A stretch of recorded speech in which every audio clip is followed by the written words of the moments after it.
এই যে নসিহতগুলো করছি, যারা আনম্যারিড, তোমার জন্য এগুলো শোনার চেয়ে বেশি দামি। কারণ এই ডিসিশনটা এত এত গুরুত্বপূর্ণ যে জীবনে যদি এটাতে ভুল করে ফেলেন কখনো, সারাটা জীবন আপনাকে এই বোঝা টানতে হবে যে আমরা এখন কি কি কাজ করলে কিভাবে স্টার্ট করব আর কিভাবে আমরা এটাকে সলভ করতে পারি। তো এই সলিউশনটা দুই রকম। এক নম্বর হচ্ছে যারা অলরেডি পরিবারে ঢুকে গেছেন তাদেরকে অন্য জায়গা থেকে শুরু করতে হবে। মানে যারা অলরেডি পরিবারে ঢুকে গেছেন আপনাদেরকে তওবা করে ফিরে এসে আবার শুরু করতে হবে। আর যারা পরিবারে এখনো ঢোকেন নাই, আপনারা এখনো সৌভাগ্যবান। এখন থেকে যদি আপনারা এই নসিহতগুলো মেনে চলতে পারেন, ইনশাআল্লাহ আপনার পরিবারটা 8-10টা পরিবারের মতো হবে না ইনশাআল্লাহ। রিজিকের ব্যবস্থাটাকে করে নেন, তারপরে ওদিকে যান। আপনার আপন ভাই হিসেবে আমি কথাগুলো বলছি, মনে করেন। এরপরে আপনি যখন বিয়ে করবেন, বললাম তো, মেয়ের জাস্ট দিনদারিতা দেখবেন। হ্যাঁ, এর উপর যদি সৌন্দর্য থাকে আলহামদুলিল্লাহ, বংশ ভালো হয় আলহামদুলিল্লাহ, মেয়ের অর্থ সম্পদ আছে আলহামদুলিল্লাহ। যদি এগুলোর কোনোটাও না থাকে, দিনদারিতা থাকে, জাস্ট ওটাকে দেখেন, আর কিছু দেখার দরকার নেই, কিছু দেখার দরকার নেই। এরপরে আরেকটা কথা বলতে ভুলে গেছি যে আপনি এই লেভেলে যাওয়ার আগে নিজেও পবিত্র থাকার চেষ্টা করেন। আপনি নিজে জেনায় যায় না, নিজে পর্নে যায় না, নিজে হারাম অ্যাফেয়ার্সে যায় না। যদি আপনি যান তাহলে আল্লাহ পাক কিন্তু আপনাকে পবিত্র স্ত্রী নাও দিতে পারেন। এটাই আল্লাহ পাকের নীতি যে একজন পবিত্র মানুষ পায়। ঠিক আছে, যে যেমন আল্লাহ পাক তাকে তেমন মিলিয়ে দেন, এটা আল্লাহ পাকের একটা সুন্নাহ। এর ব্যতিক্রম হতে পারে, কিন্তু আপনি যদি পবিত্র না থাকেন আপনি পবিত্র স্ত্রী নাও পেতে পারেন। তা আপনি আগে নিজে পবিত্র থাকেন, তারপরে আপনি এখন মেয়ে দেখেন। আলহামদুলিল্লাহ, বললাম দিনদারিতা প্রাধান্য দেন। এখানে হাদিসে এটা বলা হয় নাই যে 4টা গুণ দেখে বিয়ে করো, বরং বলা হয়েছে 4টা গুণ দেখে সাধারণত বিয়ে করা হয়। ঠিক আছে, করো আদেশটা এমন নয়, ইনকাহ কথাটা এমন নয়, বা ইনকাহু এমন নয়, তুনকাহু মানে বিয়ে সাধারণত করা হয়। কেউ টাকা দেখে, কেউ সৌন্দর্য দেখে, কেউ দেখে বংশ। তুমি দেখো দিন। নবীজি বলছেন তুমি দিন দেখো, নাহলে তোমার হাত ধুলে ধূসরিত হবে, মানে ধ্বংস হয়ে যাবে তুমি। আর দিন দেখার ক্ষেত্রে শুধু বাইরের গেট আপটা যথেষ্ট নয়, তার পড়াশোনা দেখেন, তার হিস্ট্রি ঘাটবেন, তার অতীতে সে কোথায় কোথায় পড়াশোনা করেছে, কি করেছে, খোঁজ খবর নেবেন। হুট করে তাড়াহুড়া করে কোনো ডিসিশন নিয়ে ফেলবেন না, এটা খুব ভুল করে মানুষ। ঠিক আছে, তার হিস্ট্রি ঘাটেন যে সে কোথায় পড়াশোনা করেছে, কি করেছে না করেছে। তার পরিবারের বায়োডাটা ঘাটেন, তার পরিবারের সদস্যরা কেমন, নামাজ পড়ে কিনা, তার ইসলামের প্রতি কেমন ধারণা পোষণ করে। তার মাকে দেখেন, তার মা পর্দা করে কিনা, তার মা ইসলামের উপর আছে কিনা। তার নানিকে দেখেন, তার পরিবারবর্গকে দেখেন, তারপর একটা আপনি ডিসিশন নেওয়াটা সহজ হবে। এগুলোর চেয়ে ব্যতিক্রমও হতে পারে। ওই আজারের পরিবারে ইব্রাহিমের জন্ম হতে পারে, ফেরাউনের আন্ডারে আসিয়ার জন্ম হতে পারে, থাকতে পারে, কিন্তু এটা ব্যতিক্রম। নর্মালি কিন্তু সবসময় এমনটা হয় না। যে প্যারেন্টিংস দিয়ে তারা বড় হয়েছে, ওই প্যারেন্টিংস তাদের মধ্যে থেকে যায়। এই কারণে মেয়ের ব্যাপারে খুব সেন্সিটিভ থাকবেন। আগে পুরো বিষয়গুলো ঘেটে নিয়ে তারপরে আপনি কোনো জায়গায় পা দেন। তারও আগে ইস্তেখারা করবেন আল্লাহর কাছে, যে আল্লাহ আমি তোমার কাছে ইস্তেখারা করছি, আমি জানি না যে কোনটা আমার জন্য ভালো হবে, কোনটা খারাপ। আল্লাহ এটা যদি আমার জন্য ভালো হয় সহজ করে দাও, যদি খারাপ হয় আল্লাহ দূর করে দাও। নিজের উপর চাপ নিয়েন না। তারপরে যদি দেখেন আলহামদুলিল্লাহ দিনদার, আর ডানে বামে দেখার দরকার নাই। যদি আপনি আপনার মনের মতো দিনদার পবিত্র একজন মেয়ে পেয়ে যান, আর যদি সে সুন্দরীও হয় মাশাআল্লাহ, আর ভালো বংশের হয়, তাহলে সারাটা জীবন তাকে নিয়ে কাটিয়ে দেন, সারাটা জীবন তাকে নিয়ে কাটিয়ে দেন, আপনি হ্যাপি হবেন ইনশাআল্লাহ। ডানে বামে দেখার আর দরকার নাই। যদিও একাধিক বিয়ের অনুমতি আছে, কোরআন সুন্নায় সব কিছুই আছে, কিন্তু এখন বাস্তবতাটাও বুঝতে হবে। কীরকম? যে কোরআন সুন্নায় এমন অনেক কিছুই আছে যেটা বাস্তবে ইমপ্লিমেন্ট করাটা এতটাও সহজ না। যখন যারা করতে যায় তাদেরকে অনেক অনেক হ্যাসেল পোহাতে হয়, কারণ সমাজটা যেহেতু এমন না। কোরআন সুন্নায় আছে যদিও, কিন্তু সমাজটা এমন না। তখন ওই ব্যক্তি কোরআন সুন্নাহ মানতে গেলে দেখা যায় সমাজ থেকে ব্যাপক হ্যারাসমেন্টের শিকার হয়। যদিও এটা তার দোষ না, এটা আল্লাহ পাক তাকে হয় পরীক্ষা করছেন, অথবা এই ওসিলায় তার গুনাহ মাফ করবেন। কিন্তু নর্মালি যেটা চলছে, এখানে আপনি আপনার বেস্টটা নেন, যেটা অপশনাল সেদিকে যাওয়ার দরকার নেই। এটা আমার নসিহত। কারণ সবার ওই শক্তি সামর্থ্য থাকে না সব কিছু সুন্দর মতো টাইটলি হ্যান্ডেল করতে পারবে। আর বলা যত সহজ, করার ব্যাপারটা এতটাও সহজ নয়। সো আর এই তো জেনারেশনের মেয়ের তো দেখছেনই, পান থেকে চুন খসলেই দেখবেন যে বিশাল তুলকালাম হয়ে যাচ্ছে আর কি। তো যদি আপনাকে আল্লাহ পাক আপনার পবিত্রতার কারণে, আপনার ঈমান আমলের কারণে খুশি হয়ে এমন একজন দিনদার, নেককার, পুণ্যবতী, সুন্দরী, সুশ্রী স্ত্রী দিয়ে দেন, আর ডানে বামে কখনো দেখবেন না, একদম তাকে নিয়ে পুরো লাইফটা কাটিয়ে দিবেন ইনশাআল্লাহ। ঠিক আছে, এরপরে দোয়া করবেন আল্লাহর কাছে, আল্লাহ এটার মধ্যে কল্যাণ বরকত দান করো। বিবাহের ক্ষেত্রে আপনি মোহরটাকে কম করবেন। আপনি মোহর মানে মেয়েদেরকে বলছি, মেয়ের বাবাদেরকে বলছি, সামর্থ্য অনুযায়ী করবেন, ছেলের সামর্থ্য অনুযায়ী করবেন, তার উপরে বোঝা চাপিয়ে দিবেন না। কিয়ামতের আলামতের হাদিস আমি এটাও পড়েছি, শেষ জামানায় মোহর অনেক বেশি করা হবে, দেওয়া হবে কম। হয় না এমন? আর আর বাকি আছে আলামতের কিছু? তো ওই চিটারির মধ্যে নাই। আপনি আপনি বলছেন 1 লাখ, 1 লাখ আমি দিব নগদ, ব্যাস নগদ। বলছেন 5 লাখ দেওয়ার সামর্থ্য আছে আমার, 5 লাখ দিব, যে নগদ শেষ, পরে মাফ নিয়ে নিব, এইসব বার্গেনিং আপনি নাই। আর এখনকার বিবাহগুলো দেখলে মনে হয় যে মেয়ের বাবা ছেলেকে বিক্রি করছে আর ছেলের বাবা মেয়ে কিনছে। সবচেয়ে বেশি মোহর দেখা যায় যে চিটাগাং এরিয়ার দিকে আর কি। এবং আপনি জানেন কি না, সবচেয়ে বেশি বিবাহ বিচ্ছেদ ওই জায়গায় বেশি। বাংলাদেশে বিবাহ বিচ্ছেদ দেখা যায় যে প্রতি 24 ঘন্টায় দেখা যায় 28টা বা 29টা বাংলাদেশে। হ্যাঁ, শুধু তাই না, আমি দেখলাম যে 10 লক্ষ মেয়ে অতিরিক্ত আছে পুরুষদের তুলনায় সমাজে ঘুরে বেড়াচ্ছে, স্বামী নাই, 10 লক্ষ মেয়ে। এবং এই ডিভোর্স দেওয়ার ক্ষেত্রে দেখা গেছে যে মেয়েদের প্রবণতা বেশি। 70% মেয়ে ডিভোর্স দিয়েছে, ছেলে দেয় নাই, 30% ছেলে। তাহলে মেয়েদের সাইকোলজি চিন্তা করেন। ও মনে করছে আমি তো এখন শিক্ষিত হয়ে গেছি, তোমাকে আমার দরকার নাই, আমি চাকরি করে খাবো। খুব বেশি শিক্ষিত দরকার নাই আপনার, দিনই শিক্ষা আছে কিনা ওটা দেখবেন। ফ্যামিলিস্ট মেয়েদেরকে নেওয়ার দরকার নাই, আপনি নিবেন ইসলামিক অনুশাসনে চলে এমন মেয়ে। এরপর যখন পরিবার স্টার্ট হবে, আল্লাহর কাছে বরকত চাবেন, বিয়েটা সহজ করে নেবেন। যে বিয়েতে খরচ যত কম, সে বিয়েতে আল্লাহর বরকত তত বেশি, হাদিস। অলিমা হবে, মাশাআল্লাহ, আপনার বিবাহিত জীবন মোবারক হোক, দোয়া করি। এরপরে দেখবেন উভয়ের মাঝখানে আল্লাহ পাক আপনাদের মাঝখানে ভালোবাসা ঢালবেন ইনশাআল্লাহ। সূরা রুমের মধ্যে আল্লাহ পাক বলেছেন, ওয়াজআলা বাইনাকুম মাওয়াজ্জাতা ওয়া রাহমা, আমি আল্লাহ স্বামী স্ত্রীর মাঝখানে ভালোবাসার ভ্রাতৃত্ব ঢেলে দিয়েছি। এটা আল্লাহ পাকের একটা আয়াত, নিদর্শন। এই ঢেলে দেওয়া মানে কিন্তু আবার সেই ঢেলে দেওয়া নয়। কথা কি বুঝতে পারছেন? আচ্ছা, তারপরে আসেন, এবার আপনি পরিবার গঠন করেছেন। এখানে আমি কয়েকটা কথা বলি যে উভয়ের মাঝখানে খুব চূড়ান্ত লেভেলের ভালোবাসা এটাই যথেষ্ট নয় পরিবার সুখী হওয়ার জন্য। পরিবারের মধ্যে এখন থাকতে হবে সলাত। কি থাকতে হবে ভাই? সলাত। পরিবারে থাকতে হবে কোরআন, পরিবারে থাকবে সুন্নাহ, পরিবারে থাকবে ইসলামী অনুশাসন, পরিবারে থাকবে খাস পর্দা। আপনার বউকে মানুষ দেখেই নাই, এরকম পর্দা। আর কাপড় খোলা তো অনেক দূরের কথা, আমার এমন স্ত্রী আপনার স্ত্রীকে দেখেই নেই মানুষ। বাধ্য না হলে সে বাইরেই আসবে না, বাধ্য হয়েছে আসছে, মাহারাম আছে মাহারাম সাথে আছে, এখন বাইরে আসছে। আপনার স্ত্রী ওই মানুষের বাসায় গিয়ে রাত কাটাবে না, এমনকি মানুষের বাসার টয়লেটে গিয়েও যেন সে কাপড় না চেঞ্জ করে। কারো বাসায় গিয়ে স্ত্রীকে রেখে দিয়ে আসবেন না, যে অপরিচিত কারো বাসায় স্ত্রীকে রেখে আপনি কোনো কাজে গেছেন, যাবেন না, এটা করবেন না। আপনার কাছে মনে করেন একটা কোহিনূর হীরা আছে, মনে করেন যেটার মূল্য ধরেন যে লক্ষ কোটি ডলার, এটা আপনি কি যত্রতত্র ইউজ করবেন, নাকি আপনি খুব যত্ন করে আপনার ভিতরে আগলে রাখবেন? কোনটা? ইসলাম এভাবে নারীকে সম্মানিত করেছে যে তারা আমাদের কাছে এত বেশি প্রেশিয়াস যে আমরা এভাবে যত্ন করে ওদেরকে ঢেকে রাখি। কথা কি বুঝতে পারছেন? আর তোমাদের কাছে মেয়েটার দাম নাই, তোমরা ল্যাংটা হয়ে ঘোরো, তোমাদের কে বাধা দিয়েছে? ঘুরছেও তো তাই। আর নগ্নতা বলতে আপনি কি মনে করছেন? খালি কি বিকিনি সংস্কৃতি নগ্নতা? নিসাউন কাসিয়াতুন আরিয়াও তো নগ্নতা, যে নারী পোশাক পরেও নগ্ন হয়ে আছে, এটাও তো নগ্নতা। আর নবীজি বলেছেন যে আরবদের ধ্বংস, লা ইলাহা ইল্লাল্লাহ, আল্লাহ ছাড়া কোনো ইলাহ নাই। কি ভয়ঙ্কর আযাব আসছে। তার স্ত্রী জায়নাব বিনতে জাহাশ তিনি বলছেন, ইয়া রাসূলুল্লাহ আনুহলিক ওয়া ফিনা সালিহিন, আমাদের মধ্যে সালেহ সৎ মানুষ থাকা সত্ত্বেও কি আমরা ধ্বংস হয়ে যাব? নবীজি বলছেন, নাম, হ্যাঁ। ইযা কাসুরাতুল খাবাস, যখন অশ্লীলতা, বেহায়াপনা, নগ্নতা ছড়িয়ে পড়বে, তখন ভালো মন্দ সব ধুয়ে ধ্বংস হয়ে যাবে।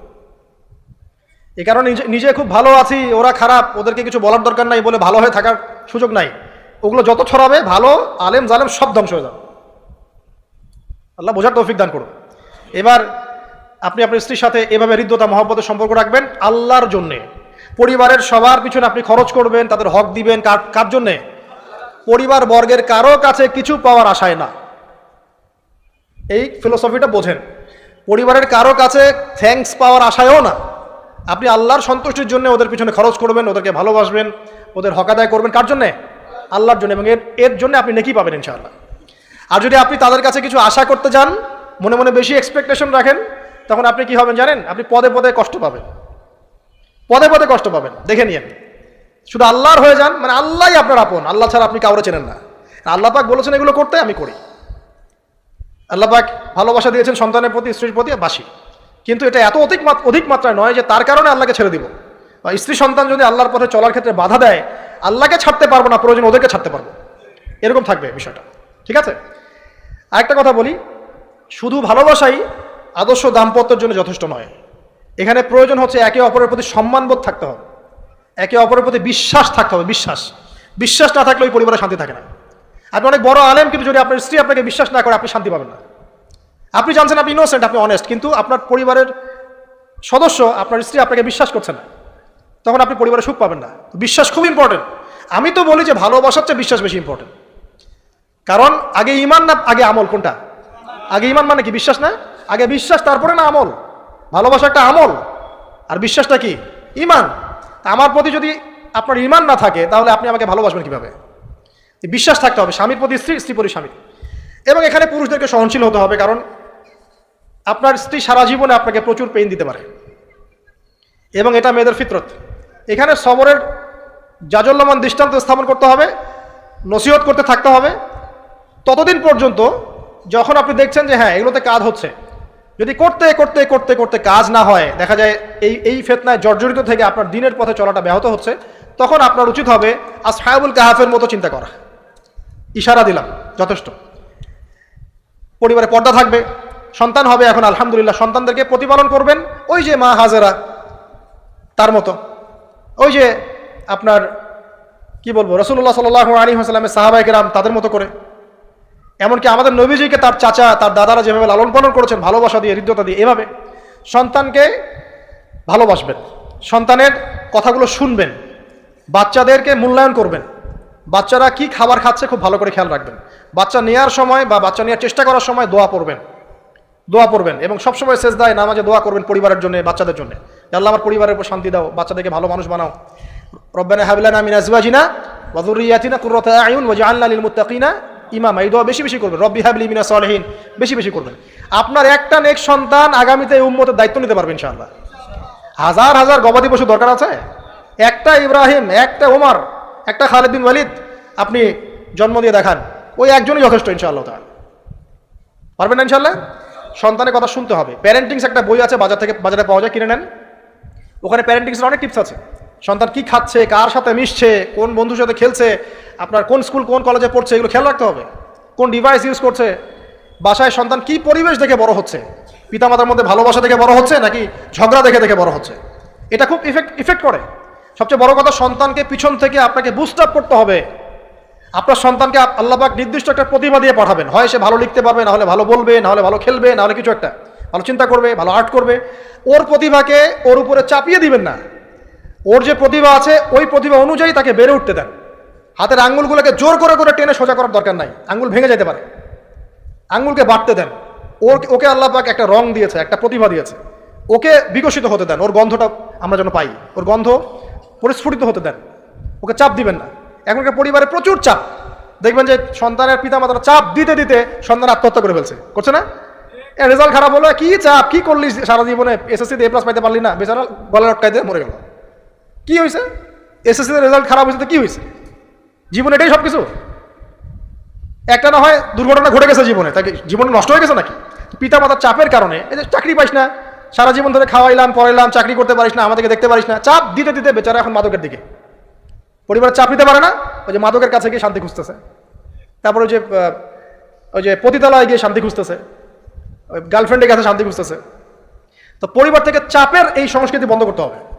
পরিবারের সন্তানদেরও পিতামাতাকে চাপ দেওয়া উচিত নয়, পিতামাতার উচিত নয় সন্তানকে চাপ দেওয়া, বরং তার প্রতিভাটাকে ফাইন্ড আউট করে আপনি বিচক্ষণ বাবা হিসেবে আপনি দেখবেন যে তার প্রতিভা কোন দিকে আছে, সেদিকে আপনি তাকে নিয়ে যাবেন।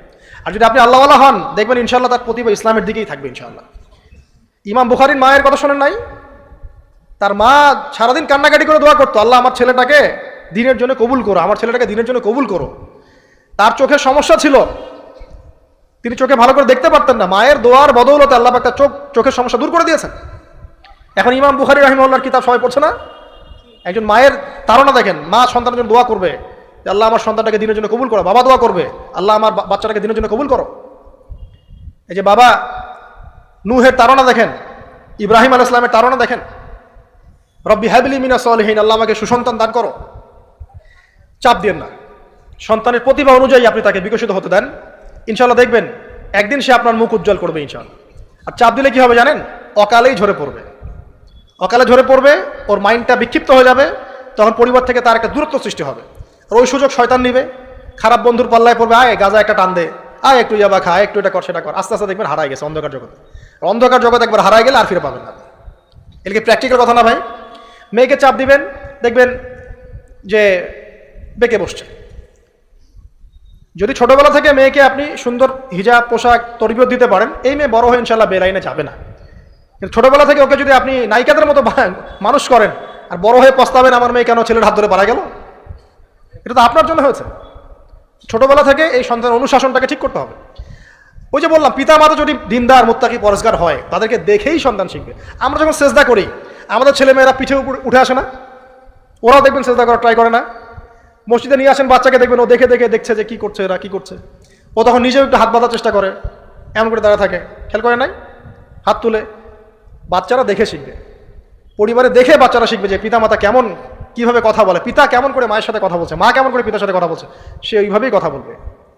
যে পরিবারে ওমরের মতো পিতা আছে, ওই পরিবার কি খারাপ হতে পারবে? যে পরিবারে হাজরা আলাইহিস সালামের মতো মা আছে, ওই পরিবার খারাপ হতে পারে? তো প্যারেন্টিংটা ঠিক করতে হবে। নৈতিক আদর্শের সাথে তাদেরকে ভালো খাবার দিবেন, খাবারের ব্যাপারে সচেতন থাকবেন। কার্বোহাইড্রেট পাচ্ছে কিনা, প্রোটিন ঠিক মতো পাচ্ছে কিনা, ভিটামিন পাচ্ছে কিনা, হ্যাঁ, ও পরিষ্কার পরিচ্ছন্ন থাকছে কিনা, পরিবারটা থাকবে নিট অ্যান্ড ক্লিন, চকচকা। এখানে যেন মানে আর বলে না যে পবিত্রতা ইমানের অর্ধেক, হাদিস আছে না? মানে পরিবারগুলো হবে নিট অ্যান্ড ক্লিন, ঝকঝকা, রুচিশীল। এখানে যেন নোংরা বিষয় না থাকে, নোংরা আবর্জনা, বাথরুম ঠিক নাই, এটা ঠিক নাই, এমন না। ঝকঝকা পরিবার আপনার সামর্থ্য অনুযায়ী আপনি করবেন। কারণ পরিচ্ছন্ন না থাকলে বাচ্চা কাছে অসুস্থ হবে বেশি। অসুস্থ হলে পরে আপনার পেরেশানি, ওরা খাবে না ঠিক মতো, রুচি ঠিক মতো থাকবে না, বারটা ঠিক বাড়বে না ঠিক মতো। তো পরিচ্ছন্নতার সাথে সঠিক খাবার, সঠিক প্যারেন্টিং, ইসলামিক তরবিয়ত, এবং তার উপর চাপ প্রয়োগ না করে তাকে তার প্রতিভাটা বিকশিত হতে দেওয়া। চাপ প্রয়োগ না করার মানে এই নয় যে আপনি শাসনই করবেন না। পরিবারের উপর শাসন লাঠি থাকবে, কিন্তু ওটার যত্রতত্র প্রয়োগ করবেন না। যদি আপনি একদিন খুব বেশি পিটায় দেন, তারপর থেকে আপনার সন্তান আপনাকে ভয় পাবে না। কিন্তু আল্লাহ পাক কোরআনের জন্য বারবার একটা সাইকোলজি অ্যাপ্লাই করেছেন যে জাহান্নামের শাস্তি কিন্তু দিব, শাস্তি কিন্তু দিব, শাস্তি কিন্তু দিব। এই যে ভয়, আমরা কিন্তু ভয়েই জাহান্নাম থেকে দূরে আছি। তো এটা একটা সাইকোলজি। এভাবে পরিবার এগিয়ে যাবে ইনশাল্লাহ। সন্তান বড় হবে, আপনি মিরাস, সন্তানের মিরাস ডিস্ট্রিবিউট করবেন, যার যার হক তাকে তাকে দিবেন। তারপরে পরিবারের মধ্যে আর কয়েকটা বিষয় জাস্ট শেষ করে দেই, যে পরিবারের মধ্যে নিয়মিত কোরআনের চর্চা থাকবে। সন্তান সন্ততি তারা ইসলামিক অনুশাসন পাচ্ছে কিনা, ইসলামিক পড়াশোনা করছে কিনা খেয়াল রাখতে হবে। যদি জেনারেল লাইনেও পড়ে, তারপরেও আপনি ইসলামিক টিচার দিয়ে হলেও, মাদ্রাসায় পার্ট টাইম মাদ্রাসা দিয়ে হলেও কোরআন শেখান, হিফজ করান, ওকে এদিকে করে তোলেন, ওদিকে করে তোলেন ইনশাআল্লাহ। আমরা এমন প্রজন্ম চাচ্ছি না যারা এককেন্দ্রিক, আমরা চাচ্ছি এমন প্রজন্ম যারা কোরআন সুন্নাহকে হাতে নিয়ে ওয়ার্ল্ডকে ডিল করতে পারে, ওয়ার্ল্ডকে চ্যালেঞ্জ করতে পারে। এই চ্যালেঞ্জ করতে হলে আপনাকে সব ধরনের জ্ঞান অর্জন করতে হবে। খেয়াল রাখেন পরিবারে যেন ফ্রি মিক্সিংটা না আসে, পরিবারে যেন এই যে নারী পুরুষের অবাধ মেলামেশা না আসে। বেশিরভাগ ধর্ষণ হয়েছে বাংলাদেশে কাছের মানুষদেরকে দিয়ে, চাচার মাধ্যমে, মামার মাধ্যমে, কাজিনের মাধ্যমে, খালাতো ভাইয়ের মাধ্যমে, খালাতো ফুফাতো ভাইয়ের মাধ্যমে, কাছের মানুষদের দ্বারা বেশি রেপ হয়েছে বাংলাদেশে। জরিপ পরিসংখ্যান দেখেন। অতএব ইসলাম যে বলেছে পর্দার বিষয়, এটা এমনি এমনি বলে নাই। ও কাজিন হয়, ওর সামনে এত ইয়া করার কি আছে, এইসব কনসেপ্ট চলবে না। পর্দাটা একদম ম্যান্ডেটরি। পরিবারের সালাম, পর্দা, অনুশাসন, এটা ম্যান্ডেটরি বিষয়। না খেয়ে মরে যান, তাও পর্দা ছাড়া যাবে না। মানে বিষয়টা এমন স্ট্রিক্টলি নিতে হবে। যদিও বা বাধ্যগত অবস্থায় আল্লাহ পাক আপনাকে ছাড় দিয়েছেন, কিন্তু আপনাকে এইভাবে শক্তভাবে ধরতে হবে। আল্লাহ পাক তৌফিক দান করুন। এর পাশাপাশি কিছু বিষয় বলবো যেগুলো মোটেই পরিবারে ঢোকানো যাবে না, এটা বলে শেষ করছি 2 মিনিট। 1, পরিবারে শিরক ঢোকানো যাবে না। শিরক কি কি, কত প্রকার, এটার জন্য কিতাবুত তাওহীদ নামে একটা বই আছে, পড়েন ইনশাআল্লাহ পারবেন। পরিবারে বেদাতি আমল ঢোকানো যাবে না। 2, 3, পরিবারে হারাম রিজিক ঢুকানো। পরিবারে হারাম রিজিক ঢুকবে, ওই হারাম রিজিকের মানে টাকা দিয়ে আপনার রক্ত মাংস তৈরি হবে, এই রক্ত মাংস কিন্তু আল্লাহর অনুগত হবে না, ইল্লা মাশাআল্লাহ। হারাম রিজিক থেকে দূরে থাকতে হবে। পরিবারের মধ্যে ক্রন্দল যেন না থাকে, এই চেষ্টাটা আপনাকে করতে হবে। বললাম তো, এটা অ্যাভয়েড করার জন্য আপনি আল্লাহর হয়ে যান, নসিহত করেন, হাজার নসিহত করেও যদি কাজ না হয়, আপনি নিজে আসহাবুল কাহাফ হয়ে যান, তাও ভালো। পরিবারের মধ্যে অপসংস্কৃতি যেন না ঢোকে, পরিবারের মধ্যে অশ্লীলতা যেন না ঢোকে। পরিবারে এখনকার চলমান যে ফিতনাগুলো চলছে, এই যে ডিভাইসের মাধ্যমে, গেমিংয়ের মাধ্যমে, এই যে আপনি বলেন পাবজি টাবজি, ফ্রি ফায়ার, হাবিজাবি, হ্যাঁ, ইন্টারনেট সেকশনের যে নগ্নতা, তারপরে অনলাইনে যে জুয়া ঢুকেছে, লুডু ঢুকেছে, কত কি ঢুকেছে, আমি আসলে এগুলো শুনেছি, আমি দেখিনি এগুলো কিছু, আমি যা শুনি এগুলো। তো এই যে বিষয়গুলো, সেগুলো আপনার পরিবারের নৈতিক মূল্যবোধটাকে নষ্ট করে ফেলবে। বিনোদন যদি পেতেই হয়, তাহলে বিনোদন, কায়িক বিনোদন নেন, পরিবারের সন্তানদেরকে বা আমাদের সদস্যদেরকে জিম করতে বলেন, খেলাধুলা করতে বলেন, ফুটবল খেলুক, ক্রিকেট খেলুক প্রয়োজনে।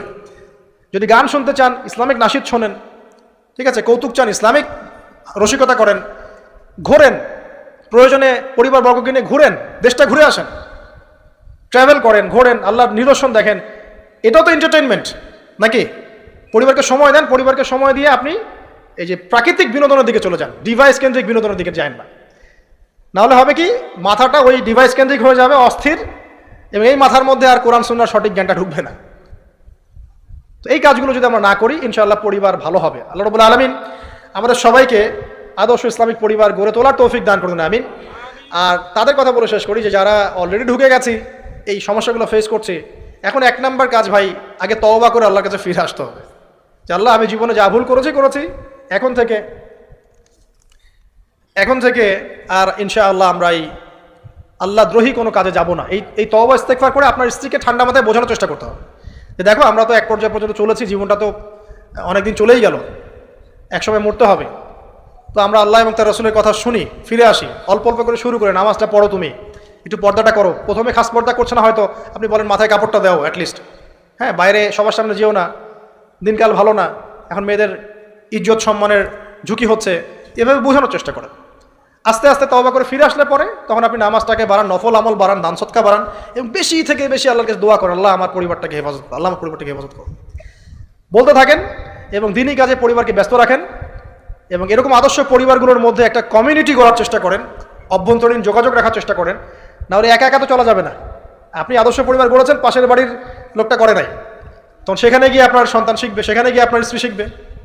দিনই পরিবারগুলোর মধ্যে একটা হৃদ্যতা, ভালোবাসা এবং নেটওয়ার্কিং তৈরি করেন। পাশাপাশি দিনই প্রতিষ্ঠান গড়ে তোলেন, প্রতিষ্ঠানের মাধ্যমে কিন্তু পরিবারের লোকজনের সাথে দেখা সাক্ষাৎ হবে, অনেকগুলো পরিবার সেখানে বাচ্চা কাচ্চা ভর্তি করা হবে, সেখানে দেখবেন একটা কমিউনিটি আপনি পাচ্ছেন। তো এভাবে শেষ করে দেয়, এভাবে তাওহীদের চর্চা 1, সুন্নতের প্রতিষ্ঠা 2, 3 হালাল রিজিক, 4 হৃদ্যতা ভালোবাসা, 5 সবর ধৈর্য, 6 আল্লাহর কাছে দোয়া, বেশি বেশি দোয়া, 7 কি পর্দা, 8 অপসংস্কৃতির প্রতিরোধ, ঠিক আছে, 9 সন্তানদেরকে আগামী প্রজন্মে, আগামী মুসলিম জেনারেশনকে লিড দেওয়ার মতো করে তৈরি করা, আর 10 মনে করেন আমাদের মেয়েদের দিকে, স্পেশালি মেয়ে শিশু, কন্যা হোক, মেয়ে হোক, বোন হোক, মা হোক, তাদের দিকে স্পেশাল নজর রাখা। এই কাজগুলো করার মধ্য দিয়ে ইনশাআল্লাহ তাআলা আমরা ব্যক্তিগত পর্যায়ে আপোষে একটা আদর্শ পরিবার, জান্নাতের টুকরা করতে পারবো ইনশাআল্লাহ আযজা ওয়া জাল। এবং এই টুকরাগুলো যখন একে অপরের সাথে কানেক্টেড থাকবে তখন আদর্শ সমাজ হবে ইনশাআল্লাহ। যখন এরকম করে পরিবারগুলো গড়ে উঠবে তখন সমাজের কাঠামো চেঞ্জ হয়ে যাবে, আর ওই সমাজকে দিয়ে আপনি ইনশাআল্লাহ ইসলামিক কোনো রেভলিউশন প্রতিষ্ঠা করতে পারবেন, আদারওয়াইজ হয়তো পারবেন না। এর বিপরীতে যা আছে সবই শয়তানের কাজ, জাহেলিয়াত, ফাসেকি, জুলুম, অন্যায়, পাপাচার। এগুলো থেকে সম্পূর্ণ তওবা করে আল্লাহ পাক আমাদেরকে জান্নাতি আদর্শ পরিবার গড়ে তোলা তৌফিক এনায়েত করুন, আমিন।